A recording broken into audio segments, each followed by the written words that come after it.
The lantern in the dark. The storm came without warning. The first crack of thunder sounded like the sky itself was breaking, and the lights of the city flickered out one by one, swallowed by the night. On the 7th floor of a narrow apartment block, a young man named Daniel sat by the window, staring into the blackness that stretched beyond the glass. "What if the lights never come back?" he whispered, almost ashamed of how childish it sounded. But the fear in his chest wasn't childish at all. It was heavy. Pressing. Familiar. The problem. Daniel had lived his whole life avoiding the unknown. He avoided it like people avoid deep water when they can't swim. Every decision he made was calculated, safe, predictable. When friends invited him to travel, he stayed home. When opportunities came at work, he said, "Maybe next time." When love knocked, he told himself it was too risky to open the door. People said he was cautious. Daniel knew the truth, he was afraid. The storm outside was just a mirror of the storm inside him. Fear. Of failing. Of losing. Of stepping into darkness and never finding his way out again. As the wind rattled the window panes and the city drowned in silence, Daniel's mind replayed all the moments he had chosen safety over living.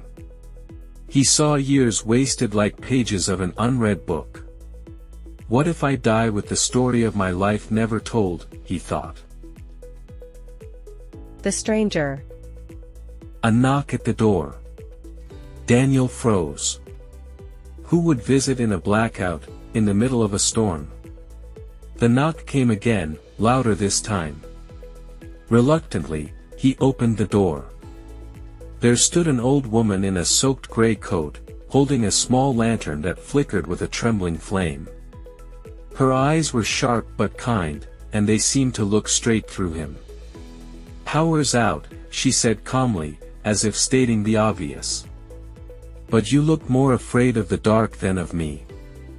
Daniel tried to laugh, but it caught in his throat. "Maybe I am." The woman stepped inside, uninvited but somehow welcome. She placed the lantern on his table, its light painting golden shadows on the walls. "You're not really afraid of the dark," she said softly. "You're afraid of what you might find inside it." Daniel frowned. "You don't even know me." "Oh, I know enough," she replied, sitting down like she had lived there all her life. "I've seen that look 1,000 times, the look of someone who's alive, but not living."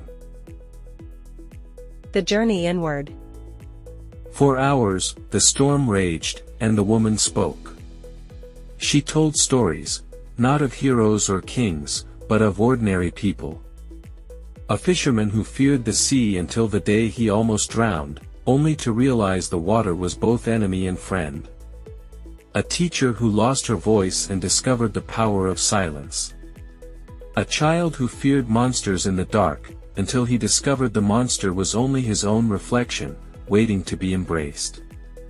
Daniel listened, drawn in despite himself. Each story echoed something in him. Each character's fear was his own. Each transformation felt like a possibility he had denied himself. At one point, he interrupted. "Why are you telling me this? I don't even know your name." The woman smiled, eyes reflecting the lantern flame. "Names don't matter. Lessons do."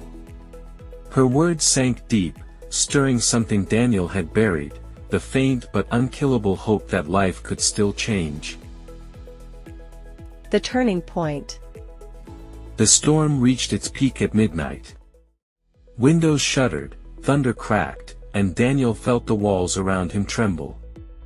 The lantern's flame nearly died, sputtering in the draft. "Hold it steady," the woman said, pushing it toward him. Daniel hesitated. "What if it goes out in my hands? Then you'll learn how to light it again." The simplicity of her words cut through him like lightning. For years, he had avoided risk because of the what-ifs. What if I fail? What if I lose? What if I'm not enough? But for the first time, he asked a different question: what if I can? His hands closed around the lantern. The flame steadied. And in that fragile glow, Daniel felt something shift. The darkness outside was still vast and terrifying, but he wasn't powerless against it anymore. The morning after. When dawn finally broke, the storm was gone. The city was still without power, but the sky was clear, washed clean by the night's fury.